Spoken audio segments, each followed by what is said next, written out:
ভারতবর্ষে সর্বপ্রথম ইসলামের আবির্ভাব ঘটেছিল 712 খ্রিস্টাব্দে। তৎকালীন সিন্ধু প্রদেশের রাজা দাহিরকে পরাজিত করেন ইরানের হজ্জাসের সেনাপতি, অর্থাৎ ইরানের রাজা হজ্জাসের সেনাপতি মোহাম্মদ বিন কাসিম। তিনি সিন্ধু প্রদেশ আক্রমণ করে সেখানে ছোট্ট একটা ইসলামিক সাম্রাজ্যের প্রতিষ্ঠা করেছিলেন। এরপর 1000 খ্রিস্টাব্দ থেকে 1200 খ্রিস্টাব্দের মধ্যে আফগান নেতা সুলতান মাহমুদ ভারতবর্ষকে মোট 16 বার থেকে 17 বার আক্রমণ করেন, কিন্তু তিনি ভারতবর্ষে সাম্রাজ্য প্রতিষ্ঠা করেনি।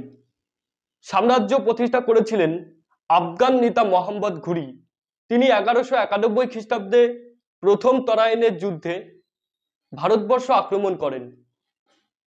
সেই যুদ্ধে তিনি দিল্লির রাজা পৃথ্বীরাজ চৌহানের কাছে শোচনীয়ভাবে পরাজিত হয়েছিলেন, কিন্তু দিল্লির রাজা পৃথ্বীরাজ চৌহান তাকে প্রাণ দান করেন, জীবিত অবস্থায় ছেড়ে দেয়। ঠিক এর পরের বছর 1192 খ্রিস্টাব্দে মোহাম্মদ ঘুরি আবার ভারতবর্ষ আক্রমণ করেন। তখন পৃথ্বীরাজ চৌহান দ্বিতীয় তরাইনের যুদ্ধে মোহাম্মদ ঘুরির কাছে পরাজিত হয় এবং সিংহাসনচ্যুত হয়। এইভাবেই দিল্লির বুকে, ভারতবর্ষের বুকে সর্বপ্রথম ইসলামিক সাম্রাজ্যের ভিত্তি স্থাপন করেন আফগান নেতা মোহাম্মদ ঘুরি।